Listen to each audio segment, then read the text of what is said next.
Bu, anak ibu tuh bodoh. Bu, anak ibu nih bencong. Bu, anak ini tuh. Pertama kali aku tahu kamu tuh sebenarnya tahun 2000 berapa tuh? Pertama kali tuh aku nonton di acara TV Karma. Karma ya, Antv. Antv ya kan. Itu nggak sengaja malam-malam lagi ganti channel. Biasa kan berapa detik ganti, berapa detik ganti, berapa detik ganti. Tapi yang ini apa nih? nggak dan itu bener-bener draw attention banget. Dan membuat jadi penasaran, membuat curious. Dan itu pertama kalinya aku tahu sosok Roy Kiyoshi dan tahu ada acara Karma. Dan akhirnya itu kan berlanjut ya, ada Karma series, ada Roy Kiyoshi anak Indigo, sinetronnya. Iya. Berlanjut terus sampai situ sih. Betul. Udah 5 tahun exactly dari 5 tahun ya? itu 2018 sampai hari ini. 2018 sampai hari ini, betul. Apa yang berubah dan apa yang sama dari seorang Roy Kiyoshi? Nah, itu pertanyaannya oke banget. Sebenarnya ngerasa berubah, gak tahu. Aku nggak bisa nilai diri aku sendiri berubah apanya. Hanya saja aku merasakan hal yang sama-sama aja sih. Aku ngerasa aku biasa aja. Orang-orang pada bilang aku kayak artis besar, artis papan atas, public figure. Sometimes aku ngerasa kayak biasa aja, Kak. Jadi kayak orang biasa gitu. Yang berubah paling kayak penampilan, paling cuma itu aja. Tapi kalau secara karakter itu biasa aja sih, kayak gitu-gitu aja dari dulu. Tetap kadang pemalu, kadang nervous, kadang percaya diri, kadang overthinking kayak gitu-gitu. Kayak semua biasa sih. Oke. Tapi gitu. Memang acara itu yang akhirnya mengubah banyak hal di hidup kamu kan? Betul banget. Karena pertama kali orang banyak tahu tentang kamu kan lewat acara itu. Lewat acara itu. Di situ juga aku banyak belajar tentang kehidupan sebenarnya. Oh, ternyata itu kan sebuah acara yang sebenarnya nyimbrung jadi satu ya. Kayak ada masalah rumah tangga dan segala macam, itu kan semua dibaca di belak-belakan di muka umum gitu kan. Ada yang ibunya dibuang sama anaknya, ada yang anaknya melakukan perjanjian gaib segala macam. Jadi kayak banyak pelajaran sih ternyata. Wow, ini ternyata banyak banget kisah-kisah yang itu real banget kan, dicampur dengan permasalahan kehidupan yang lain gitu kan, perjanjian gaib, selingkuh, apalah, aborsi, gitu-gitu. Jadi ngebuat aku kayak wow, gila, beraneka ragam ya, bersyukur banget nih gue, hidup gue masih lebih beruntung, lebih enak gitu-gitu sih. Jadi banyak kasih pelajaran juga di sana sih sebenarnya. Dan ngomongin karma terus kan, jadi kita ngerasa oh ya, kita harus banyak melakukan perbuatan baik lah. Apapun itulah sebutannya, karma lah, tabur tuai lah, apa pokoknya kita berbuat baik terus-terusan kan. Di daya acara tersebut ya, memang menyisipkan visi dan misi itu kan. Memberikan pesan kepada masyarakat untuk berbuat yang positif, baik, dan selalu ya karma baik gitu sih. Karena setiap pengalaman itu pasti membawa pembelajaran ya. Betul. Dan pengalaman hidup orang lain itu juga bisa kita jadikan pembelajaran juga untuk kita mengambil sisi yang baik. Dan oke, kalau gitu jangan dilihat dramanya, jangan dilihat apa yang dia lakukan, tapi apa yang baik gitu yang bisa kita terapkan dalam hidup kita. Iya, benar, itu benar banget sih memang. Jadi acara tersebut memang dikemas secara misteri, tetapi banyak mengupas tentang perbuatan-perbuatan yang baik gitu, lintas agama itu kan sebenarnya.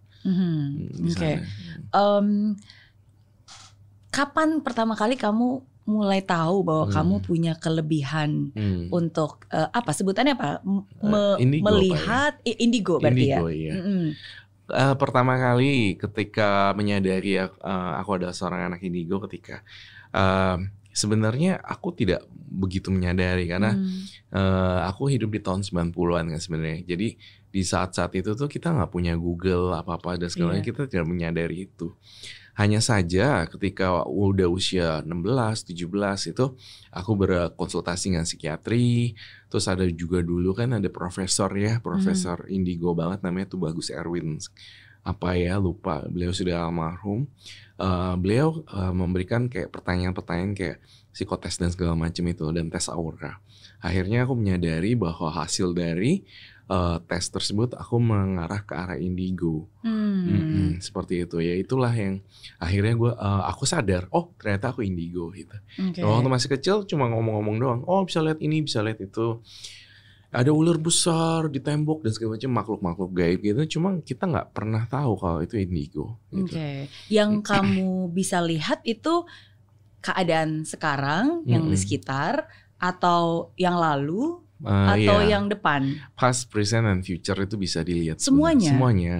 Cumanya memang kalau aku mengakui, terkadang aku pun nggak bisa melihat secara detail apa yang terjadi. Kadang-kadang nggak bisa lihat juga sih. Maksudnya ada orang datang nanya, ada yang aku bisa lihat, ada yang aku jujur ngomong, wah kok aku belum dapat vision ya gitu. Terkadang seperti itu. Terkadang kalau bisa lihat, bisa gitu past life-nya, future-nya, atau present life-nya.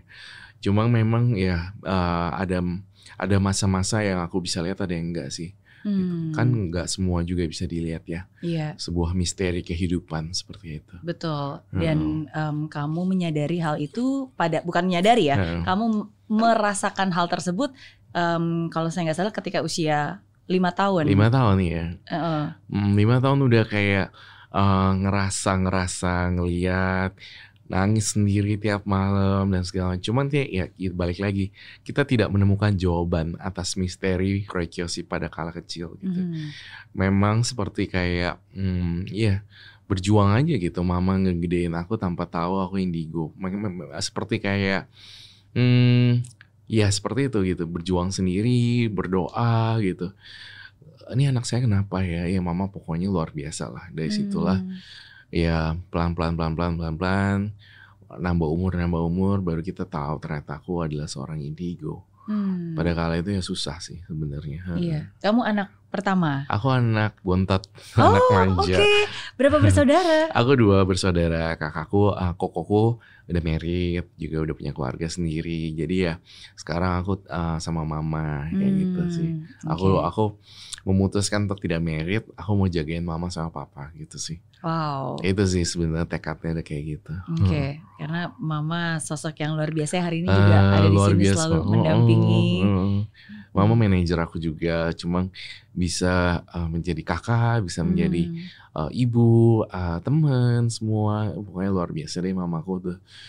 Wah luar biasa, nggak speechless juga, kasih ibu sepanjang masa tuh bener banget sih. Saya nggak tahu exactly seperti apa kalau di dunia supernatural gitu kan. Kita sebutnya apa supernatural berarti ya, supernatural gitu. Betul. Tapi kan saya percaya itu adalah sebuah bakat atau gift ya.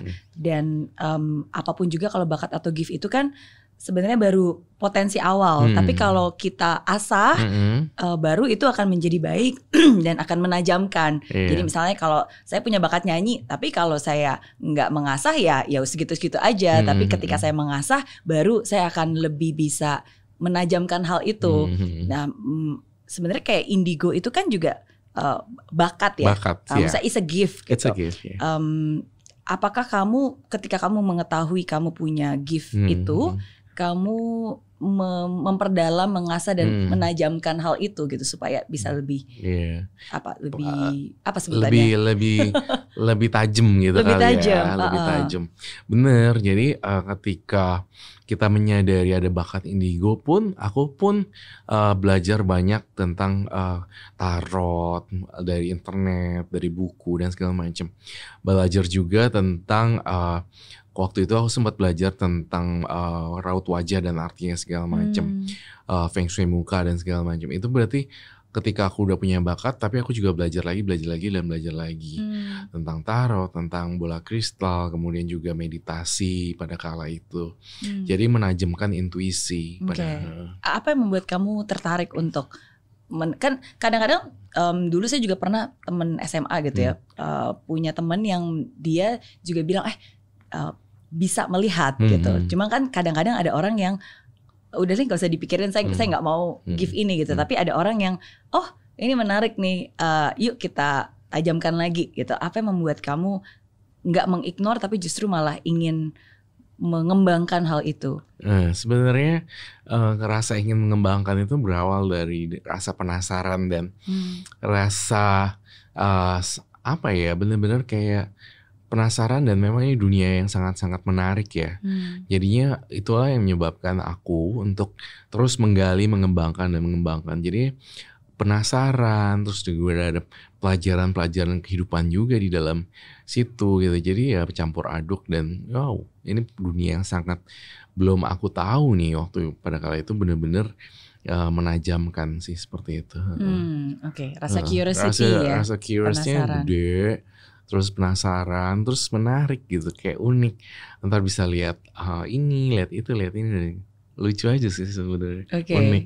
Jadi kayak sekarang nih kamu nggak cuma ngelihat saya, tapi bisa ngelihat ada dimensi lain. Tapi nggak semua tempat ada juga sih maksudnya.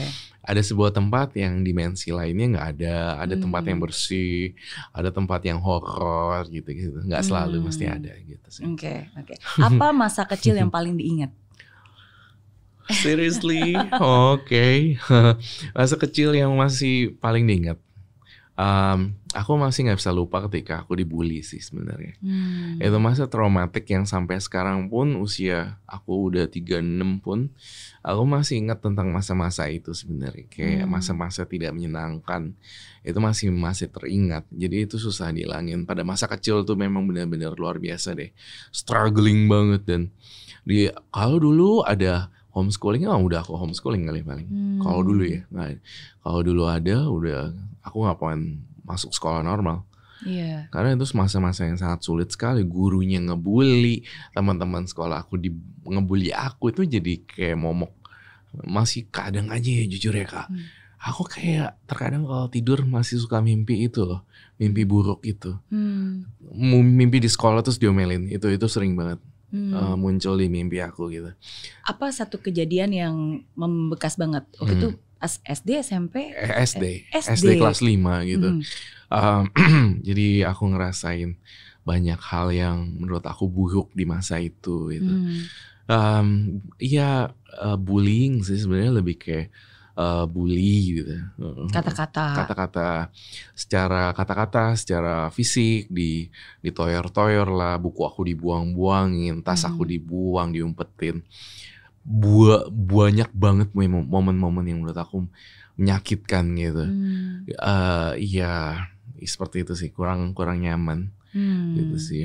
Dan aku nggak, ya jujur sih aku juga ngerasa dulu ada pelecehan seksual juga. Ini ngomong di sini untuk pertama kalinya juga di sini.